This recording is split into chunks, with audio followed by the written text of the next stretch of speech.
transportation system timers. This is increased from last year because we're anticipating some preparation of the town hall grounds for the 50th anniversary, sprucing up, if you will. The custodial service covers the coverage of town hall. The telephone expenses, the share of town hall, and Sunny also has a town phone. Electricity and LP gas addresses power and backup power. Our generator here uses LP gas. We may Same to change to diesel. not have increased that as well. Say again? Same to be changed to diesel. Yeah, and we get the new generator there with the Take care of with the yourself. FEMA excess funds. Somebody really wants a diesel generator, so that's You do it yourself? gasoline and diesel address the planned increases, cost increases, I should say. The cell tower expense is what we provide annually. Strike that, I missed my favorite line of the whole budget. The supplies line for Sunny. Oh my gosh. That's what comes in handy. That's a lot of duct tape. Yeah, I don't question Sonny spending some money correctly, but I asked him a few years ago, please make sure in your codings you give us good descriptions because it's always the funnest part of the brief. But plenty of new parking signs, plenty of cleaning supplies, a new shop refrigerator. Ours died downstairs in the middle of the summer. So we got Nice something. machine to We bought a new pressure washer this past year as well. This is my favorite, graffiti removal. You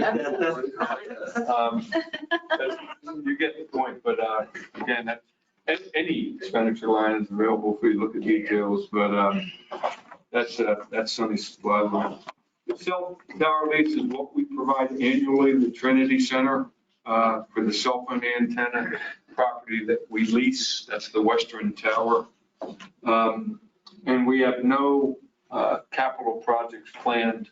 I do want to mention, however, in light of the sidewalk meeting the other day, I've requested, I don't have any numbers for tonight, but I've requested John Wade, I was just inferring from the conversation of the board and the public.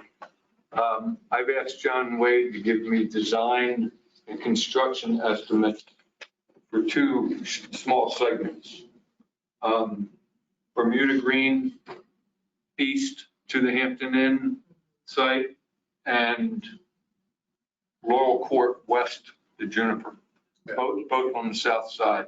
They're within the area of the study you did. North side. North, south or north? North side. North North side. side. So if they get from Laurel Court to Juniper, they can cross the street there, right?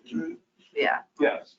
And there are 57, there's 57 properties in Reefstone and Bermuda Green that their homeowner association that would benefit by that, just that little segment over to the Hampton Inn driveway. And there's 8 properties, 10 if you count the ones in Salter Path that would benefit from that Laurel Court to Juniper. So I have not programmed that into this because I don't have a dollar figure yet. But if the board is so inclined to look at that, which I'll have those dollar figures well prior to 1 July, we might consider that. But I haven't programmed any sidewalk money into the budget yet based off of the meeting the other day. That's all I have now on that page. Any questions for? No, a question, just a comment.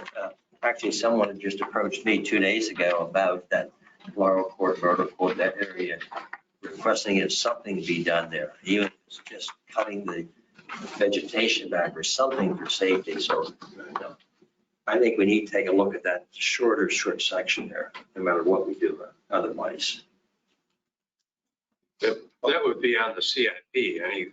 Would it show up on that if you put it, Yeah, not under? well, it'd be on the CIP of this department. Oh, Maybe the next one. Yeah, I probably should have waited for transportation. Not yet. Yeah, I could have waited till the next page. to bring that we're ready for transportation. Hold on, let me just make a note.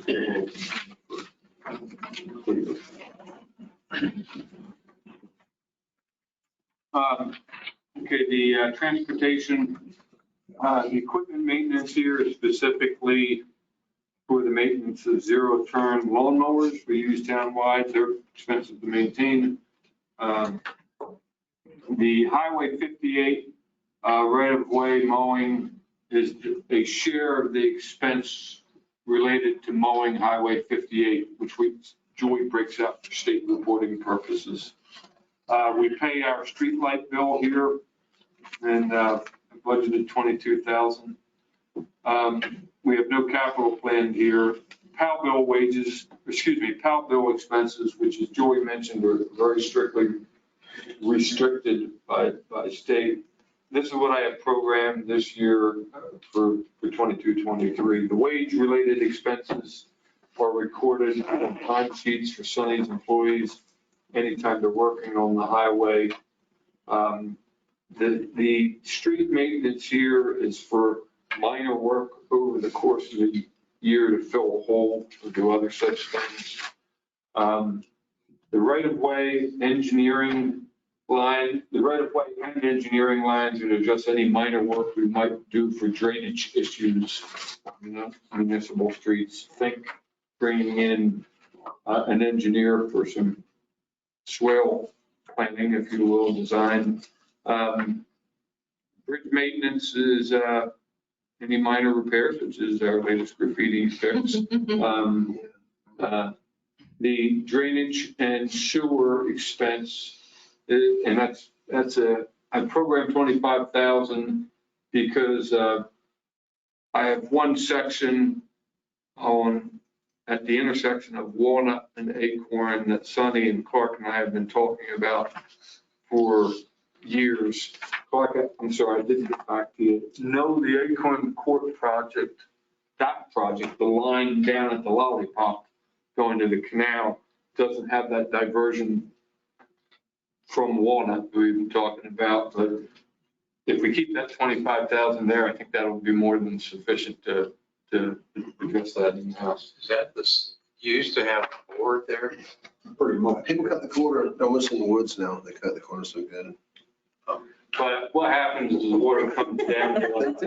You probably see it. You go out there at 9 a.m. tomorrow, it comes down Walnut and sweeps down right into Acorn. If we could divert it so it keeps going down Walnut, and this is what we talked about on several occasions, and put a very mild swale there on the left side or west side of Walnut, it would infiltrate right there. Yeah, I saw some, like a little dam somebody made out of it or something, I don't know.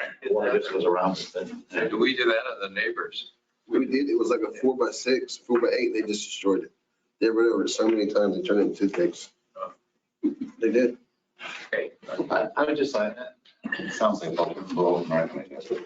I would just like to suggest that this is all money well spent, I believe, because the perfect example is there at Walnut and Acorn, but it's true other places.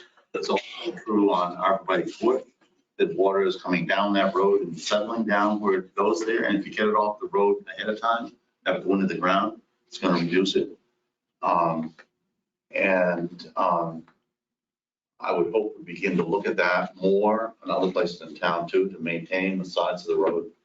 As they fill up, also what happens, the water goes right down. That's an interest. You might not believe it, but it comes all the way down Loblolly, goes around the court, White Ash, comes right down to the end of my driveway. It's not about my driveway. It's about that, like in Hurricane Florence, I had 18 inches of water there. That a lot of it came down, flooded all the way out to Michelle Powers' place. And if, God bless you, Larry, but the people upstream of Mount Wally to keep their own water, it would help. In fact, you can get off by your house. No, it's not the dry where I was. No. No, but I know we do a lot of maintenance off the side of the road and have it spread elsewhere. All the town would be beneficial. Okay, anybody else on transportation? No? Okay, we're up to environmental protection.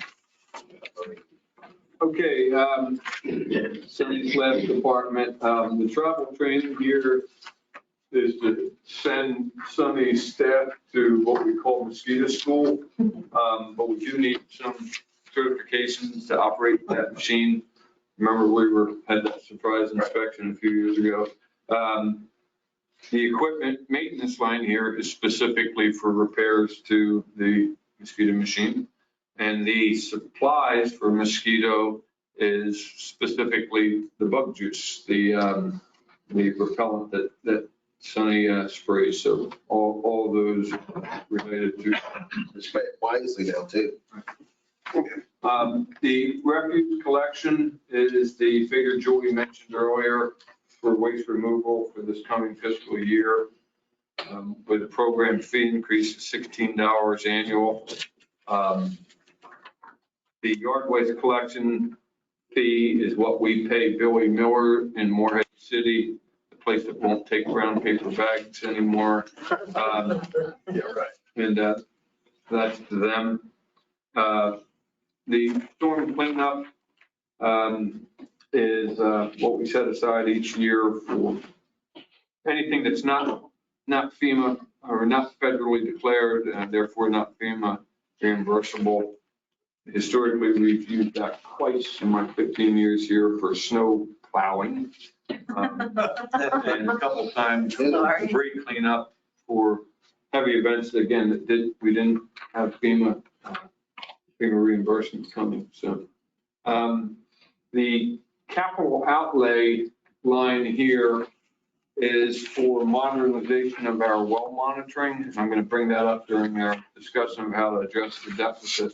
But that's getting away from the PVC pipe with the transducer that goes into the ground with Charlie carrying a laptop out there and plugging it in and downloading our data, which works. And there's nothing wrong with it. But, ECU just came back to us about working with them on water table monitoring. And I reached out to Suzanne Wheatcraft from the Strategic Planning Committee. You guys remember Dr. Manda? Right. He was stuck in Africa for nearly 2 years because of, and he's back. And prior to him going, Suzanne and I were in discussion with them on machine learning, taking data, applying technology to it to make predictive calls and all that. And that's what I envisioned with this. Anyway, the modernization of the well monitoring, rather than Charlie going out there with a laptop and a cord, it would have a communications ability to come back to town hall and let us know what water table levels were at those two monitoring wells. That's what this cost is for, but I envision it being other places as well. So that's what that cost is. That's all I have on page 15, John. Years ago, there was monitoring being done, I thought, during the fall on the canal. Is there anything in here for any of that? You mean water quality? Water quality. Well, Not specifically budgeted. Well, I could talk to Suzanne. I think she knows IMS people. the reason I asked that question is at one of the hearings, maybe it was 3 years ago, so I don't know. One of the hearings, and maybe it was around that issue with Dr. Manda and some of that, I'm not quite sure when, we had suggested that we were going to be monitoring, it came out in that public meeting, we were going to be monitoring it in somewhat of a regular basis. And I sort of thought maybe with COVID, at least in my mind, it sort of evaporated, not the canal. The idea sort of evaporated, but I think it may be wise. I would like to see it come back into that for the following reasons. What that would do is help provide the situation and for education that people don't necessarily have all the fertilizer and the cleanest grass on the canal side, but it pollutes the canal. And that affects us both about being able to put stormwater into it, because our stormwater may not be as polluted as some of the fertilizers and the nutrients and so forth people are putting on themselves. But if we don't know. I mean, I know some people say, we don't want to know because, well, I never think that's a good idea. I think it would be good to be able for our citizens to know what they're doing, what they're not doing. And what that requires is to have a separate schedule. You know, I think before the big storm and after the big storm. And so anyway, I would just like to see. something. I was talking to Danny Navy, who's a commissioner in Atlantic Beach the other day. And he said they're working with one of the college marine science institutes here in town to monitor the water quality in the wells of a lot of the canals in Atlantic Beach. Well, in EC, we had a program, something from ECU, maybe timed with one of those state or Carolina too. I don't remember where it was. But we sort of talked about it and then I don't know what happened. I think it'd be a great project for a student to do. I just have That's what it was. It was tied in with Yeah. that conclusion. Yeah. the refuge collection. So that is our wastewater cost. Solid waste. I'm saying that. I'm sorry. Our trash cost. All right. The yard waste collection is there. So when I said the income for refuge was 520, do you kind of think when you charge people for solid waste, you could roll in yard waste into that? Because I guess what I'm thinking, that's pretty low considering the cost of labor. I mean, do you add their labor Well, yes, cost in the? so when I did back when we did the RFP on this, so your solid waste fee includes the cost of that contractor to pick up your trash recycling, the cost of tipping the yard waste out at Billy Miller's, and then the convenience sites here, which is charged in that 422, and then their time picking up yard waste. So that's in that 422, not the 28. Well, no, their time Mhm. is in the other department, but is in like the public property budget and all of that stuff. The labor of our people is not in 422 and 28. This is strictly contract work, the contractor for solid waste and the tipping fees to Billy Miller's. And sometime in this yard waste collection, I think I'll put repairs to the yard waste truck. Other than that, our people's time is in salary line of public property and buildings. So that would be my question. I mean, is that something? And so I do include in other words, I do include in my figuring of that solid waste fee, the cost of our people's time. Okay, so in this 422, you do. In the revenue line of whatever. 520. Yes. Okay, so your increase, that's why the increase is different from here, because you're thinking a percent of Sunny staff is actually doing the yard waste. Because I guess what I was thinking, all right, so the income is. So this is what, 450, and then there's another 70,000 that I have figured for So all of the labor. So citizens are getting charged for that service. Okay, I just want to make sure. Yep. Thank you. What about the cement pad for the yard waste? It looks like you need the money We're gonna- elsewhere. I want to decide with Julie and Sonny whether I present that to you in April or not. Okay. We can do without. We need to have a discussion. We haven't done that yet. It's not in here. It is not. Make it work. Would Marl work? Pardon? Would Marl work? That's what we already got. So what we already have. The problem is, the truck is so heavy when it goes in, it turns around, goes back and forth. Well, even when we push it up with the backhoe, I was just wondering. yeah, we, The Marl had my driveway so hard, dug it out, but it's so hard. like, when we can push it up, those people put it right in front of the fence. They won't put it where. Yeah, no, this again. I just had, I guess, one question on the water monitoring modernization. Is that not something we could go work it into a grant as well? It is, Or is that what you're planning on doing? yes. Okay. But I wanted the visibility, how important that was, Yeah, so I plugged it in. Okay, debt service and transfers. Okay, so 16 is kind of a roll-off page. Okay, if you roll to 17, I'm going to ask Joey to talk off of this page. So I'm just focusing on the top part, long-term debt, which is the general fund. So we currently have four pieces of debt. We have the East End Stormwater Project, which was a zero interest loan from the Clean Water Revolving Fund, or whichever one it is. And then we have the Public Safety Building loan, which was refinance of the renovation loan that was done on the building when it was first turned into a public safety building. The ambulance that we purchased in 2019, and then Sunny's yard waste truck that we purchased last year. And so our loan amounts are just under 2 million with annual payments of just under 170,000. And this shows you what the interest rates are on them and then what their final payment dates are after this coming fiscal year. And so that's just what gets rolled into the budget as far as our debt service. With these interest rates, we gotta just stretch those payments out as long as we can. Might as well. I guess, with this inflation. Yeah.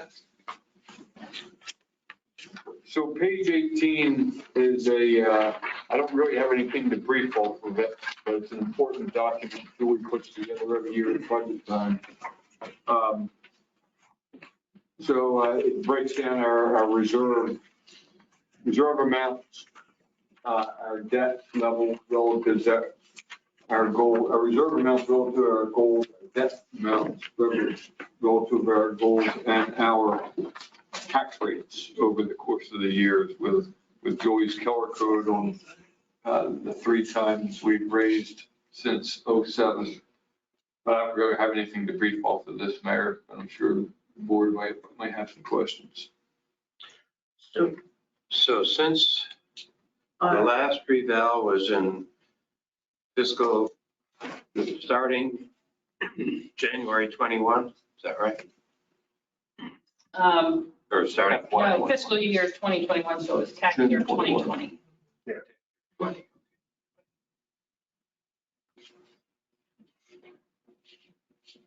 So the bottom here is our end of year unreserved is 2.4 million, and then our unrestricted is 1.8. You're saying like by the end of this budget, you're estimating this Right. year that that's what it's going to be at. And that's based on, so the 400,000 that you see in red, that's what is currently budgeted as use of fund balance. But if you look at back to what was page 1, so I try when I do this, and of course, I did these papers beginning of March, end of February, can't even remember, beginning of March. I tried to estimate annual, so if you look at that estimated annual column, kind of the fourth column, I'm estimating revenues to come in just under 4.8, and I'm estimating expenses to be just over 4.9. If you subtract those two, that's looking like I'm going to use about 200,000, less than 200,000 of reserves. Okay. So that's kind of a guess. But so this paper on page 18 shows what's budgeted. You know, per the budget, we're budgeted to use 400,000. My best guess at this point is maybe under 200, but. And that includes the ARP funds that we've added into it. So we're still going to be this year, $200,000 into our reserves. Instead of that 400 is what my educated guess, Magic screen. what my crystal ball tells me. We should all like a pool. That'll We should all guess what it's going to be. that'll probably put our, see where we have goal 50% instead of 37. What did we guess the other day? 41%? Yeah, 41. 41 maybe. That's probably where we'll be on 30 June.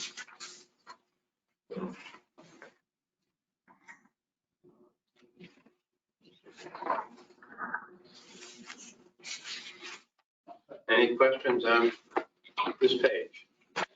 Okay, I'd like You want to to take a break for anybody for 2.5 hours? Should we take a 5 minute or you want to keep going? Let's keep going. Let's keep going. If you need to take a break, you have to go. You've got more? So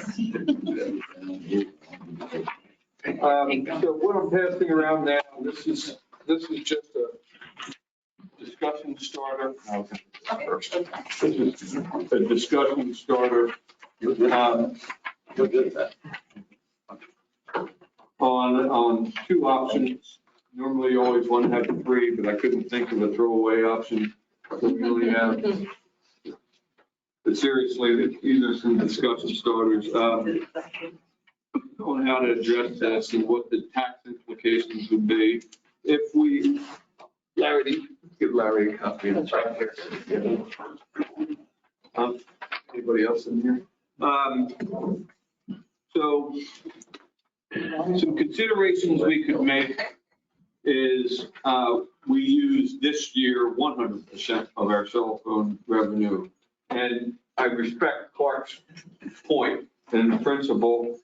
I'd also ask the board to consider when you look at this, and this, I point this out every year as a friendly counterpoint to Clark, that the cell phone revenue has zero to do with the operations of the water enterprise fund. And yes, it's sitting on top of the water tower, but if it was sitting on top of the fire station, we wouldn't make all the revenue go to Jason. Or if it was sitting anywhere on town property, we would use it. So we might have a tower, which we have on the golf course now, somewhere else on town property. No, we don't. They get it. So it's an option, and it's a legal option, allowable option, and people do it. So that's an option to increase our revenue. Now, what would the impact that would be? So you didn't miss what Joey mentioned earlier. We usually use that share that goes to the water enterprise fund to pay our debt down a little earlier on the water enterprise fund. So if we were to do this, we presumably wouldn't do that when we talk about the water enterprise fund. The other option relative to revenue, and these are both available in option 1 and 2, that we consider reserves for the police vehicle, the UDO, and the storm emergency. The UDO and storm emergency, I definitely recommend we use reserve. The amounts aren't that significant. And the storm emergency reserve, we have a designated reserve called storm emergency. And that's got 234,000 in it. So we'd be allocating it from the reserves for budgeting purposes. That's why we have designated reserves. I think it makes sense. And the UDO, again, this is going to be a one-time expense that clearly, in my view, should be considered for reserves. The police vehicle, you can make an argument that it's an annual operational need because in our rotation, we replace one every year. But I think that'd be an option to consider this year, considering that we're looking at a significant tax increase. As far as expenditure adjustments, being fair arbiters to the cell phone tower revenue, we would then have to pay the full cell phone tower lease expense to the general fund that we pay to the Trinity Center. Right. Clark, I'm not picking on you, but if we delay that radar trailer and ask Ryan to grease the skids on getting that Governor's Highway Safety Grant machine we have now and shoot to get it every other month for a week or two or something like that, and strike that capital plan. That's not, Robert, that's not related to me. well, You asked for. okay, I'm just kind of joking, but. Oh, okay. That's what I wasn't sure. The well modernization, Robert, you read my mind. I think we can work our bolt with the state to see if we can find some resiliency funding for that. And in fact, that's where I'm going to push Robert and Bill and John. I think you're all on the CAT. I'm hoping that well monitoring water table monitoring will be our resiliency project that we get funded through the, but we'll see. Go to the open house tomorrow night between 4 and 6 and write that down as the project you want to see. I would remove the UNC fellow. We've been talking about that, so I programmed it in there. But I would, and it's in the budget now, but I'd remove him or her. Because if we get this full-time, if we get this additional FTE, really that need kind of goes away. And if we reduce our COLA from 10 down to 7.8, and yes, and that's only an option 2. Good point, Julie. Why 7.8? Because 7.8 is that same index as of December.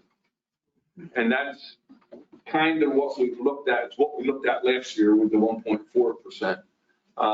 So if we reduce that to 7.8 effective July, then we could save $60,000. So if you look at those two options there, you can see what the savings would be, if you will. The red on the bottom are the deltas resulting from that. Option 1, 625, option 2, 565. To make up those amounts, option 1 would require a 6.3 cent tax raise, and option 2, 5.7. Two other things to mention to the board.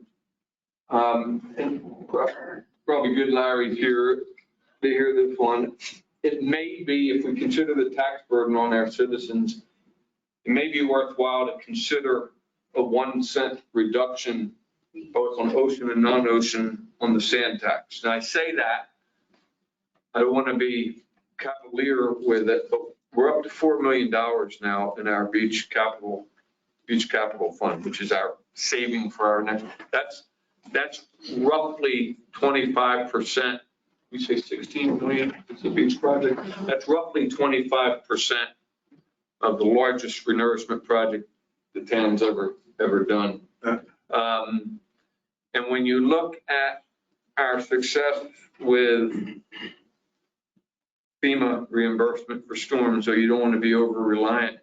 But what's really important is the amount of money that Pat McElrath has parked into the state's storm damage reduction fund, which didn't exist 4 years ago.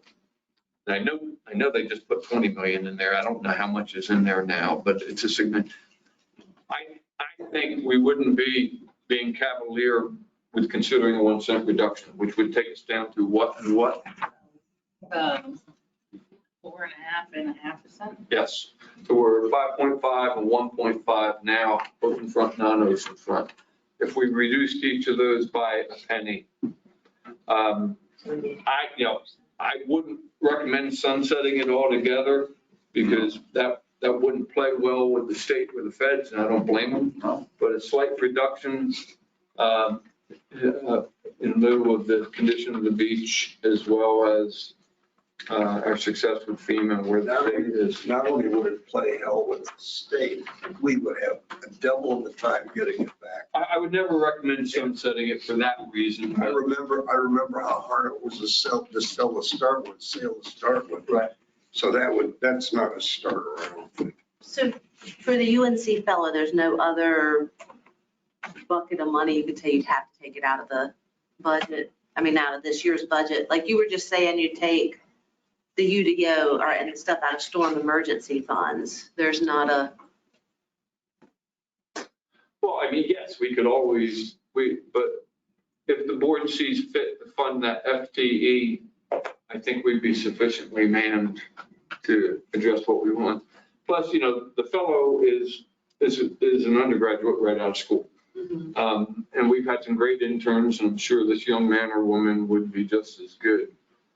I'd rather see, for the reasons that you're going to see when we talk some succession planning, I'd rather see the FTE funded. So. Gotcha. Can I just ask a process question? Sure. Okay, what are we intending to, are we intending to vote on something? No, sir. No, all I'd like to hear, it's a good question. What I normally would do here, I'd like the board's feedback on both these options. No, this is done with the square wheel, come back with more options. I like this, I don't like this. And then probably at the first meeting in April, I'd come back with not this whole packet, but a new, first couple pages. And, maybe we have, I think a couple times we've had finance committees discuss this prior to that. We might wait till the second meeting. Budget time we don't. Pardon me? Not in the budget time, we We don't. haven't ever met finance. Not in, So, maybe we just do it at the April meeting. But, But we anticipate an actual vote on the budget when? When are you targeting that? second Tuesday in June. So between now and then, any discussions we'll have on the budget will revolve around tweaking this whole thing?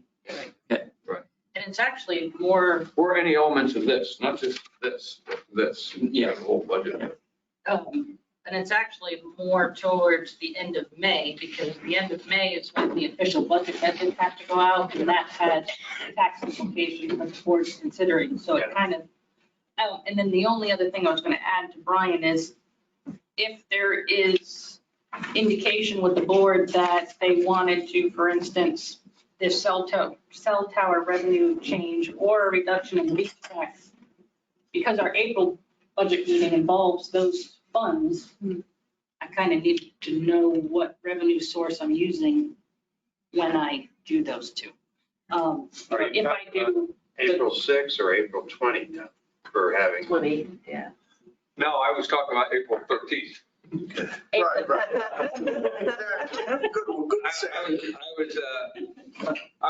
So generally speaking, when we have some heavy lifting on the general fund budget, we talked a little bit at both meetings, and we should.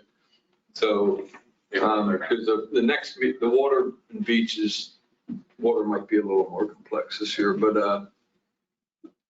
well, I'm really looking for feedback on this. Any thoughts on any of these? I know where you stand on the cell phone. But, so in this case, both cases, you're gonna eradicate that. Yes, sir. I mean, that's my recommendation. I'm that strongly convinced this is a year that we should consider it, Clark. And I understand your position. Well, I mean, And I agree with that, philosophically, it doesn't. because it's going for debt reduction. We've got low interest rates, so if we can save on taxes right now, I think we ought to use it toward the general fund and save a cent in taxes, whatever it works out to. We're in unprecedented times. Just public sector kind of controls philosophy. Follow up on Robert's question. So do we, I mean, are you looking for us to take everything what we've had tonight home and digest it and then come back to you with comments in the next few days? Or do we sit here tonight and Definitely would like some feedback from the board. We got to talk it about as a group in a meeting, of course, and move forward. But no, I don't need to slap the table on anything tonight, but I do want those kind of thoughts. I understand Clark's opposed to cell phone. And if it's too early, if you need to think about any of it, we can wait too. I've got one more. We're gonna get $3 million or so in FEMA stuff. How are we gonna manage that? I don't see how we can absorb that with employees now, do we not? Well, that's a good segue into my next subject. Didn't mean to get it. No, that's okay. That's okay.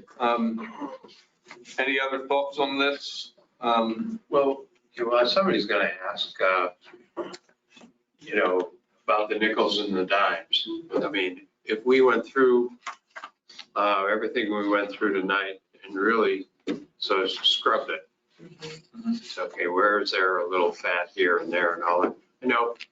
You risk going the other way, perhaps. But,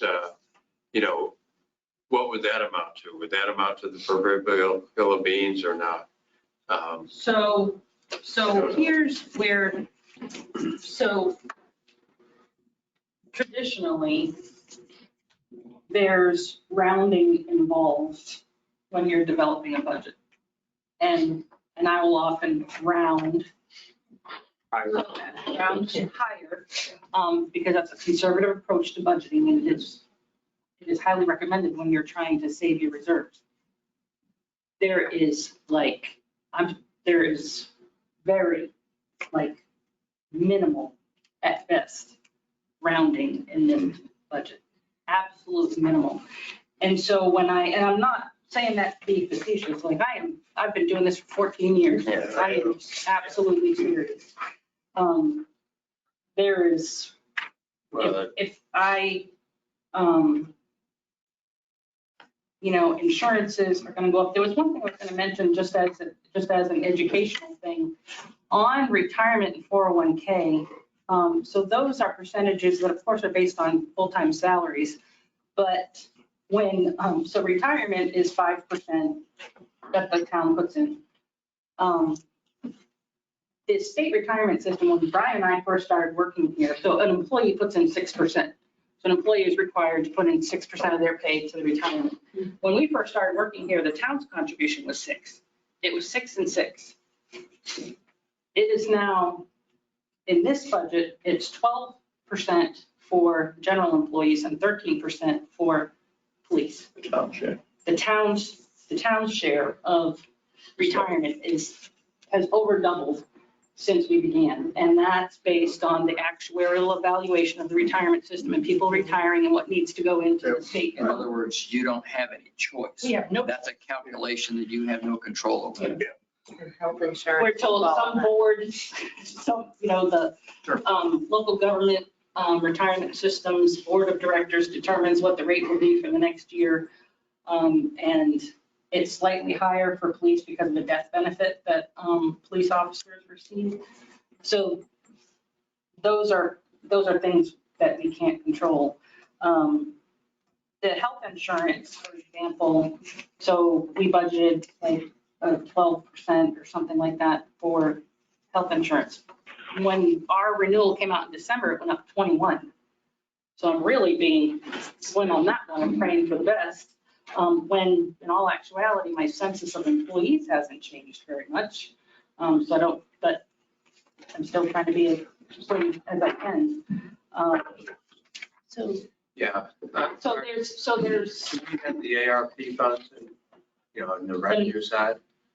yes, for the quarter that we're in right now, yes. But for next year, No, I don't have any ARP money in there. there's no. No. So that might help a little bit. I would like to see, just from my knowledge, to see general salary increases over the past 5 years.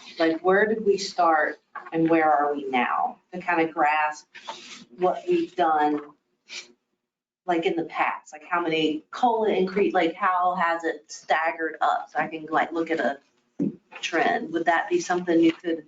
Yeah, I'd have to. What would be the May not purpose be of it? We're in such a different world right now with what's going on. I don't know how that's. I would like to look at how, what is somebody getting paid 3 years ago versus what they're getting paid now. I mean, It's relevant.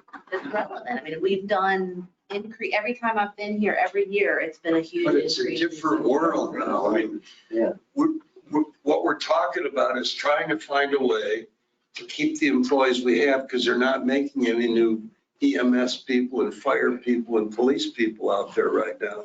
And we know that Newport is going to be looking for 8 people while they're going to be talking to our people. Is it 8 people?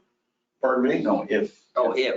Yeah, I mean, so automatically there's an expansion there. And we're just not getting any news. So I'm not sure. Yeah, I understand your question, but I'm not sure it's important right now. Because we have to forget the past almost right now. We are in uncharted waters right now with this whole thing.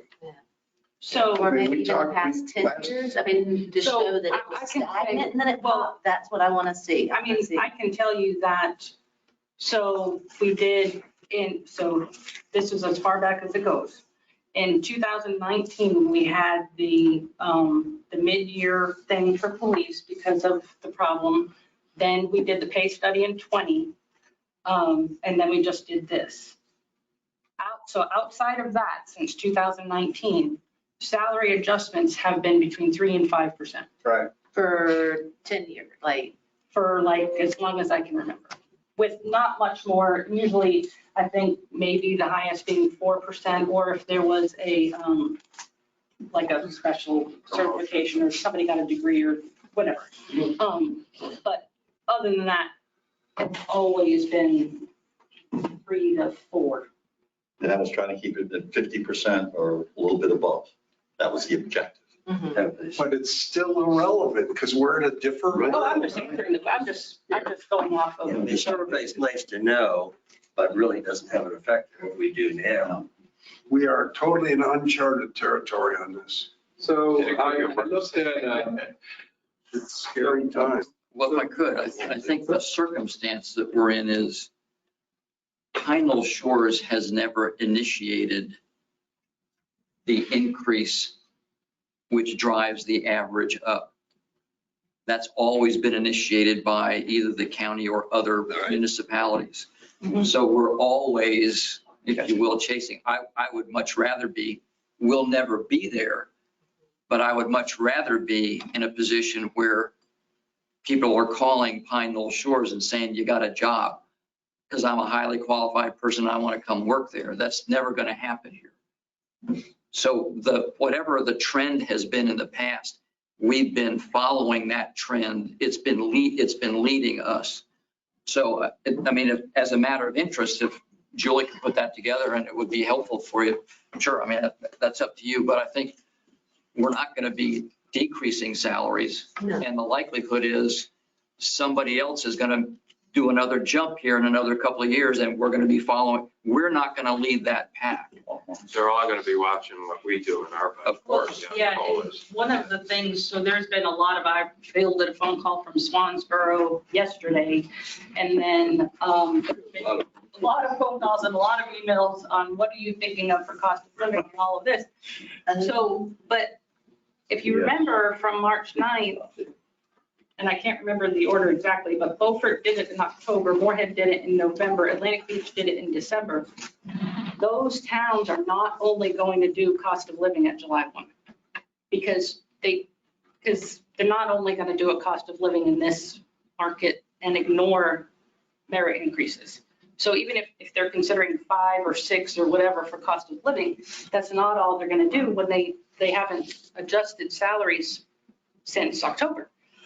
Because now, like Robert's saying, now we've just adjusted and they're going to lose people. So, you know. Yeah, I think when we look at the COLAs based on a 6-month lag, December to December, look at that increase and you don't have to take all of it. We could take a portion of it and apply it on July 1. We have to have some flexibility here in our budget.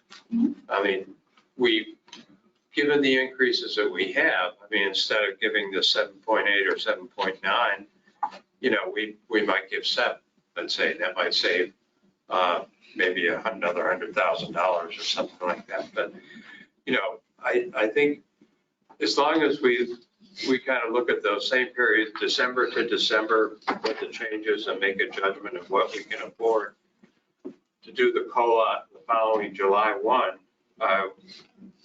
we're safe, and we don't really want to be accused of being a leader in terms of promoting a wage price spiral either. I think if we are in hard times, I think it behooves us and every other town probably to tighten your belt as much as you can. And I think, everybody's going to be in the same boat. And, but it only works if everybody goes along with that kind of thinking. But if they jump way out with a much bigger increase, You we have no choice. remember 2 years ago, a month after the budget was passed, we had to break it because Beaufort jumped theirs substantially. Yeah. We just don't want to be in a position, you're looking for people. You don't want to be looking for people because there's nowhere to look right now. If I could, I think there are 2 points. One concern relates to the FTE. And I think that I would like to see that succession plan, but I would like to see some options. And I can talk to you about this. I've talked to Julie around your back while you were in Florida doing whatever it was you were doing. I would presume she shared it with you, but if she didn't, then she gets a down check and not keeping the manager informed of what's going on. But I don't think that it is too early to really start thinking about how we organize on your departure. We're not kicking you out the door, and I know you're not anxious to leave, but I missed a second. I'm giving him credit where it may not be due, but I'm just trying to be ecumenical. That makes perfect sense. Well, We have to be thinking about I think that there may be ways of addressing that, and if this is what you're going to talk about. Yeah, I mean, well. But before, one last point, Brian. I think we have to be aware, and I'm not suggesting that people aren't, but we have to be sensitive. We have to be sensitive to the fact that We got a sheet here. We can get it.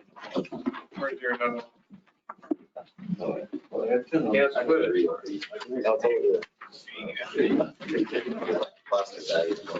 what we're going to impose in a tax increase, and I'm not saying I'm opposed to a tax increase, but I think we have to recognize we're going to give them a tax increase on top of the gas prices that they're paying, on top of the food prices that they're paying. Some people are taking cuts in their Social Security. Some people are going to have medical expenses they weren't planning on that aren't going to be covered.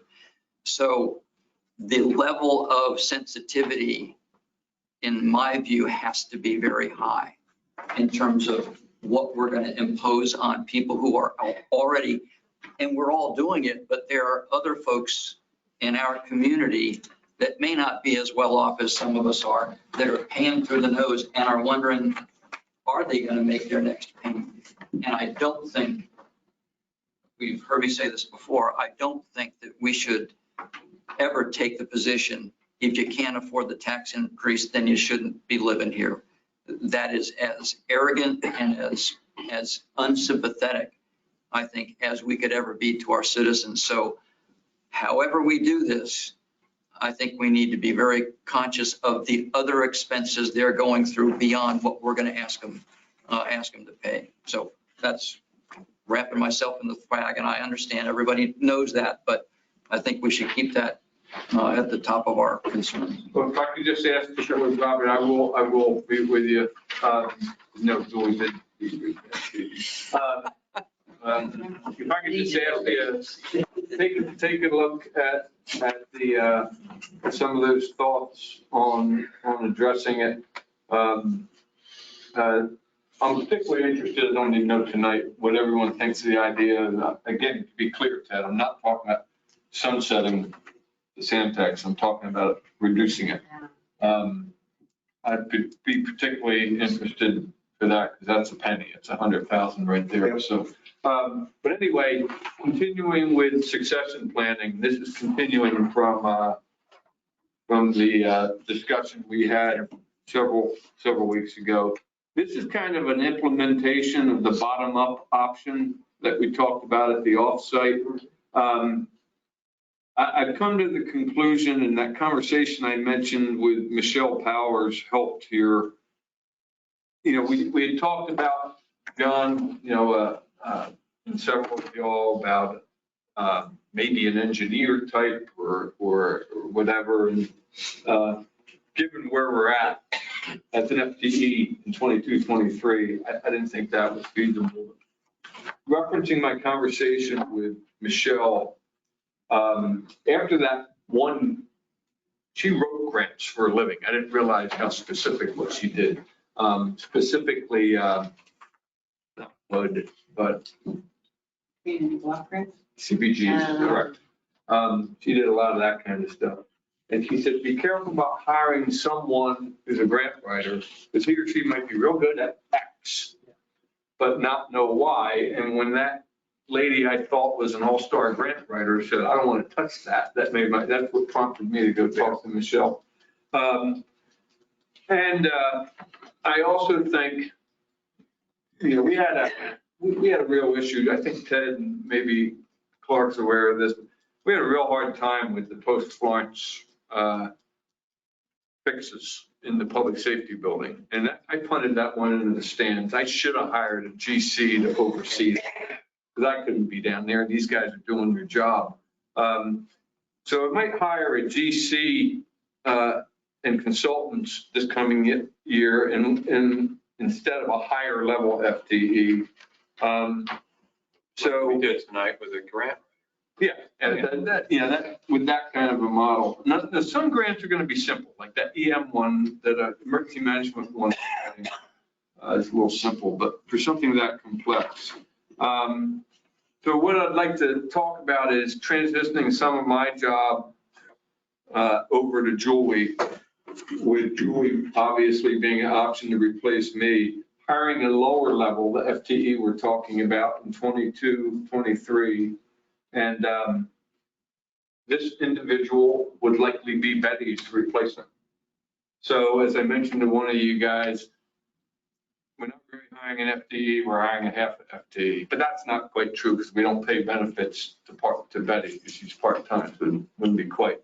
But the idea is, if we hire this FTE, when Betty leaves, she moves up front with a lot of other skill sets that Betty, who we love, doesn't have. But we hire a tax collector this year, maybe April.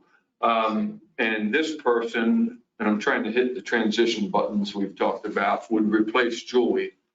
And, oh, by the by, we meet her next week, and she is exceptionally qualified on paper.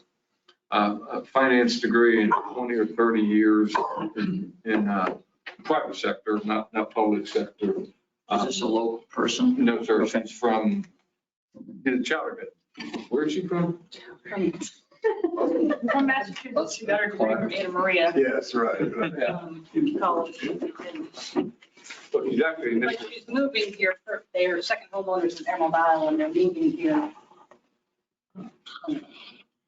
and but anyway, she appears to be very talented. And then again, in reference to transition, recall that before we had the planner position filled, which was vacant for years, we double-hatted Cheryl with planning administrator job. It started off a little rough, but he started to work well. The idea would be that we start training Charlie to be an option. It won't be my decision, or the board's decision for that matter. It would be the new town manager perhaps, but to hire the current planner. So as far as kind of job function transfers, I would see myself passing to Julie again, starting this fall or this July. Selected public issues and communication. When I first started this, I went back for 15 years and looked at just what were the massively time-consuming things that just ate my lunch for 2 or 3 months. Start punting a few over to her. Seriously, in the next fiscal year, and maybe have her kind of the public face of whatever those public issues, and they will definitely be there. For instance, Carteret Craven suddenly got a bunch of infrastructure money. Said we were replacing all those lines on the south side of the highway. I'd love to handle all the meetings. But that could possibly happen. There will be. We know there will be things like that. I'd also see her, I'm really excited about starting some of those implementing actions that for Ted and John and Robert, that all that work that went into that plan. If we had a person, you're the person. This is the person that's going to get some things moving. And then that person is the candidate to replace the town manager. This is a biggie, moving things from Julie's desk to the tax collector. These are massively important, some incredibly time-consuming tasks that we think this woman's talented enough to handle. in particular, the first two, payroll and financial reporting to the state and fed. If this person is skilled enough, and we think she is, to take all 5 of those. And then we pass these things that's right now in Erica's former office to this new person. Permit tech, I think Julie mentioned this in a previous meeting. We used to have a permanent tech. It was Linda Brickhouse back in the day. And when I came aboard in 08, the crash had started and it wasn't necessary. Because of Erica's tremendous talents and skills she was able to handle. That's really important, both from a revenue standpoint, and you can't screw them up when someone's building a home or renovating. Deposits, water bill, and notary. And then those 3 substantial time-consuming things that are right now on Charlie's desk, we would consider moving to this person as well. So you can see it'd be a pretty busy person. And we're missing the biggest one on here is besides permit tech, is accounts payable. No kidding. Accounts payable would be coming from the tax collector down to. No, we don't pay bills. Yeah, I missed AP. Should have been the first. That would reside under the ATM to tax collector? No, it would, tax collector's the new FTE. Okay. Right. This is the person who brings me the pile of checks twice a month. And she's signing. If we move that to them, all of that would free me up in FY 22, 23, and everything in red is planned for next year. This has in fact ate my lunch for the past couple of weeks. And I'm calling it consultant coordination for grants, trying to line up money that we want and people that can help us get it, whether it be grant writer or whatever. I really do think the 3 major FEMA projects are going to happen in 22, 23, roof, and building. And then we're going to have a second budget to manage. Another $3.2 million in FEMA funds with all, and this is really be Julie and I, but all the uniform guidance things thereunto pertaining will be going on. And then, again, looking to the full succession issue, I've already given Charlie and Kevin the warning order that this might happen. Just like Scott kind of started off and did some of this stuff on the fly, which we had some hiccups. If Charlie can start shadowing Kevin on his sit-down site plan reviews, on going out and single-family landscape permits, on sitting down on that really important first discussion with a homeowner and his or her contractor, which is really important to development, training on GIS, and after he gets his MPA this December, and that's what Charlie's on track for. If he starts certifications, if you remember from Scott's days, if he starts a certification as a zoning officer, a floodplain manager, and his AICP certification, AICP would take several years. Scott had CZO and FPM before he left. He wasn't AICP yet. But then Charlie would be a good candidate to replace Kevin when he leaves. I want to just plant a seed with the board. I view, and I've had this discussion with several of you, I view the ATM as an absolutely essential role. I catch a lot of good natured people. What do you need an ATM for? You get 32-person staff, small town. You need a second person who has the weight and the gravitas to sit down with state people, with county people, with other towns, with all the stakeholder groups here, and not just sending a staff member to it. Not just because I'm not here, just because you're splitting lanes up for things you want to do. So I'd ask, just to plant a seed is, we should probably, rather than hiring another person, consider the other department heads. And I haven't even talked to any of the three of them, and they're sitting here right now. But we should look at that as an option in 23, 24. So, and then lastly, last thing, then I'll shut up. I think of the three of us that are riding away to the sunset in 2024, the one that will be the most seriously difficult to replace, I mean, practically difficult to replace is Jim. Yeah. And we may have to look at how do we do all of our town regulatory responsibilities in land use, in planning, and code enforcement. If we have an inspector who works in Beaufort, and just comes in here when we don't, that's gonna be a heavy lift for us to figure out. I may have said this before in front of you all, so I apologize if I'm repeating something you've heard, or maybe something that you know, but I think it's worth emphasizing, as I think you are, Brian.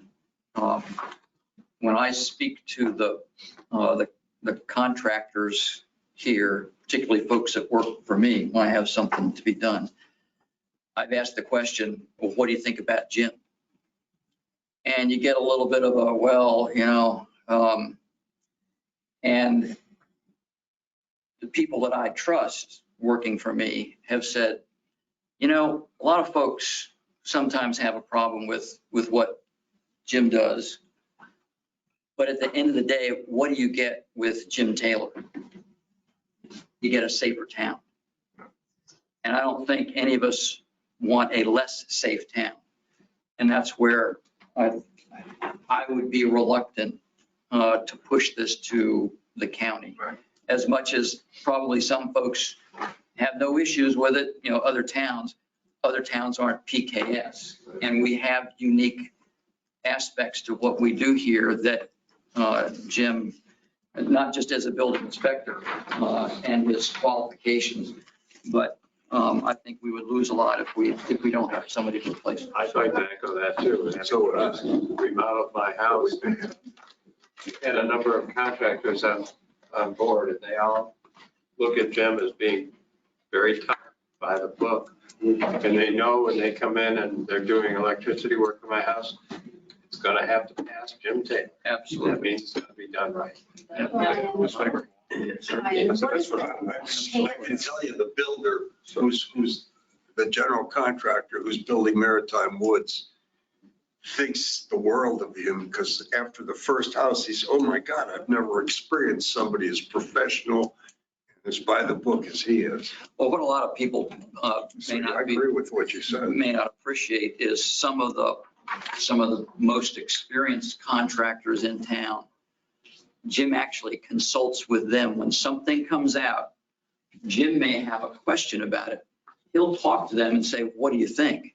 So it's not just Jim's way or the highway, but he engages the folks that are going to be doing work that he'll have to judge to get his opinion. So But he has his standards and they can go by. absolutely.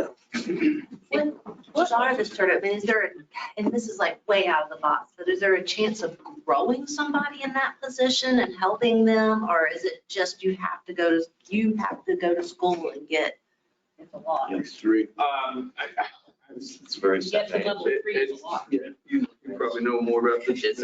Well, you got the different levels, you got level 1, 2, and 3 of 5 different certifications, which building, mechanical, fire, plumbing and electrical. Yeah. So you got the 3 different levels. It takes to get from level 1 to level 3, takes 6 years.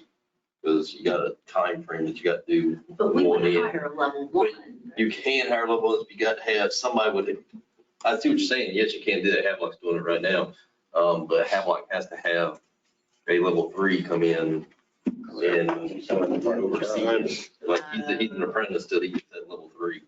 And so Havelock actually has level 3 coming out of New Bern to come in and back him up because he can't do anything.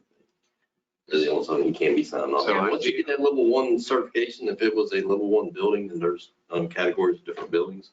A level 1 can sign something off there. So ideally, if we had money, we could bring in a level one and have him work with Jim while he's getting his certifications over the next couple of years, but that's Another, more money. More money, yeah, more sure. another penny. And it takes time. You don't see like Chris Jones, he's level 3 qualified. You don't see that. You're like, God. When we were That's very looking, so 2 points on that, when we were looking after Florence for somebody to help Jimmy, and you can go to the Department of Insurance website to look for contractors that do this. Donna Turner was the only one, and she had just retired from Atlantic Beach. There are no level 3s. Even when we were trying to get Jimmy help after Donna went to the Department of Insurance to work, there are no level 3s out there. Like, it's all 1s. And like Jason said, that only qualifies you to do certain types of buildings. The other point I wanted to make on this building inspector thing, which I think is very important, because that second bullet may have to look to the county for inspections.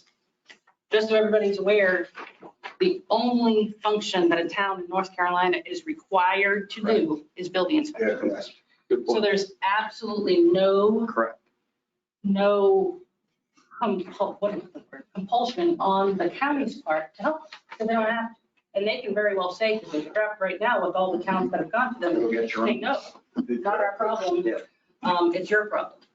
I don't think we're gonna have, we could have a recession and a big slowdown in building and all that, but, you know, I Still have to have don't know if people are gonna it. go this way. And North Carolina's got like the tightest testing regime for these standard level certifications of any state in the country. Dude, I mean, can they get them done in college or, I mean, I'm off topic now. Well, what I was going to say was, we made, because of everything we just said, we made, the reason I put Jimmy down there, not last, but meaning he will be the hardest from a practical standpoint to replace as far as the body. We might need to start that and have to be double hat for a while, longer than planned. Yeah. Jimmy, what did he tell us? Month, year? March. March 24th. So I think this is a great start. And, I kind of like the way you move your moving functions to the different positions with a view toward, people taking on more responsibility and And you should go forward like that, growing it. Yeah. the other thing I was going to say about this is the 2 prime applicants that we have for the tax collector position.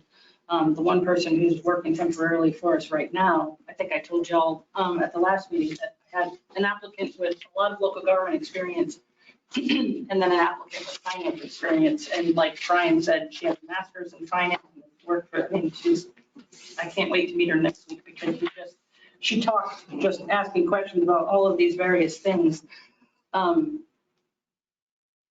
We're kind of sitting on an opportunity in a way to where the FTE could easily be filled with who we have currently working temporarily.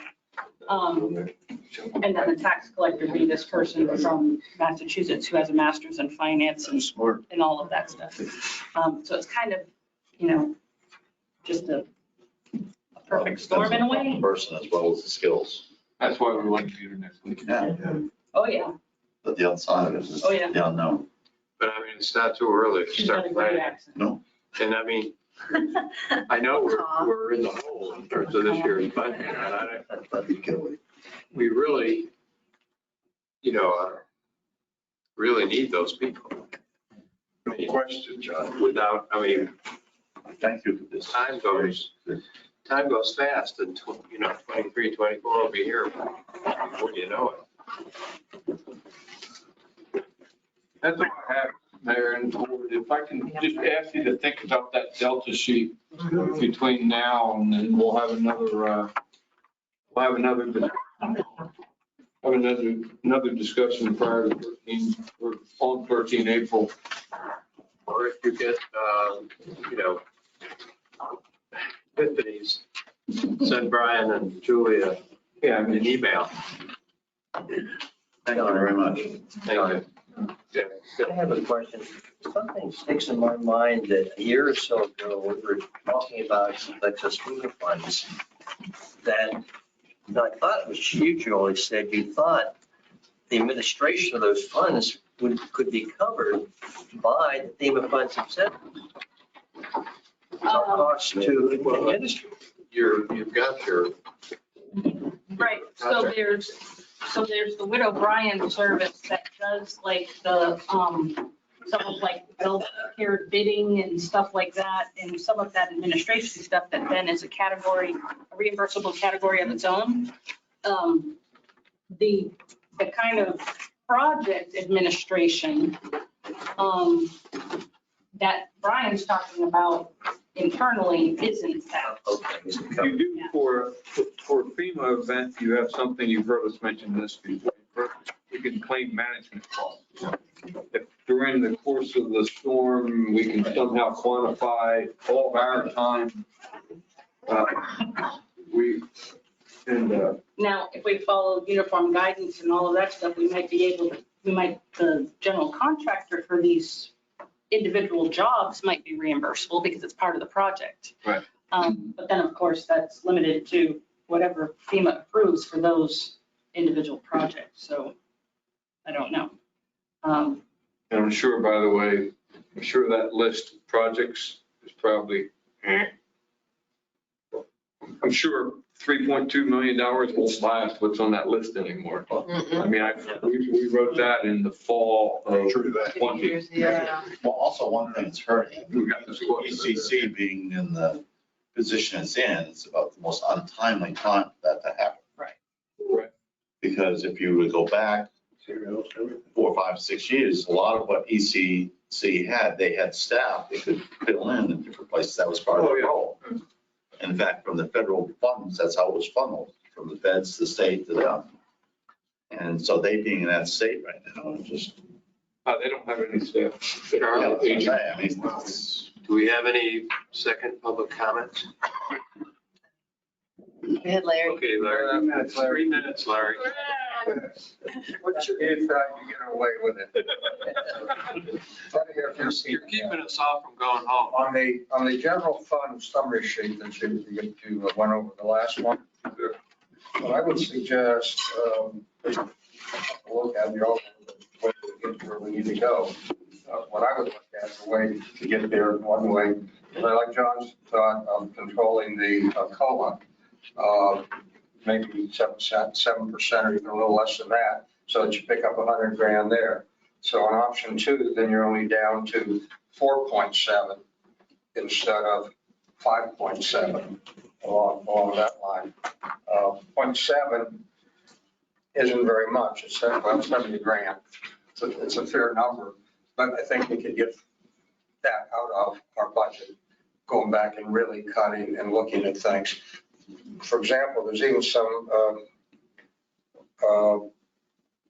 duplicates on the top for storm emergency, 20 grand. That really doesn't need to be in the budget. Like you say, we've got a category for it that we have in the reviews and whatnot. And the police vehicle, you could move that out a year if you want to keep the reserves at their percentage as opposed to possibly lower the reserves. Historically, we usually end up with about 100, 150 grand left over at the end of the year. And that's another thing to consider. There's a penny right there. You're gambling on it that you're going to have that again like you've always had it. You might not, but in theory, that's a penny there. You could look at not raising the taxes. So you could easily get down to, and not easily, but I think with work, you could get down to 4 cents and possibly 3 cents if you're going to gamble a little bit on what's going to be left over that follows the historical patterns. On the 1 cent out of the beach fund, I wouldn't do that. I don't think it sends a good picture to the people that are giving us money for all that stuff. We're at 4 million now, roughly, you said, which you said was about a quarter of what the 8 million was we spent 10 years ago. No, it's the 16 million total for 2 years ago. Oh, 2 years ago? Okay. That's not too bad. It should be a little less, but you're in that ballpark. I would, on that one, what I would suggest is waiting a year or a next event. I don't know about a year, next event, and see how it works out. see with what the state has put in place now and the monies they're going to get us and the funds we might be able to get it to, what the counties picked up in their budget because of the more occupancy tax situation, which may go away now that COVID's down and people might want to go to more exotic places. They've been here. Do they have to come back? They might see something different. You never know. All right, now my time is up. So what I'm suggesting is I would not take the 1 cent now. I'd wait until I see the next thing, see how it fares out, see how it affects our funds, and at that time, make a decision. Thank you. I want to have some comments. Thank you. Thank If you. I can just make a clarifying comment about the COLA percentage and what happens when you reduce it to X. On that second column, when we reduced, in that second option, when we reduced from 10% to 7.8, it was a savings of 60,000. So going from 7.8 to 7 or just under 7 is not going to get you $100,000 because you got 60 from a 2.2% reduction. So just so that's Yeah. clear, so that's not a. I had to put like 5.6 would be 120, like you just double it every 1.2% or 2.2. Okay, so if there's, anybody has anything else? If not, I entertain a motion to adjourn. Okay, second. Second. All those in favor? Second. Thank you, everybody. It's been a long but very productive meeting. I'll call you on that conversation about the team. Just like a bit. Today was our birthday. I got a meeting. Like a bat.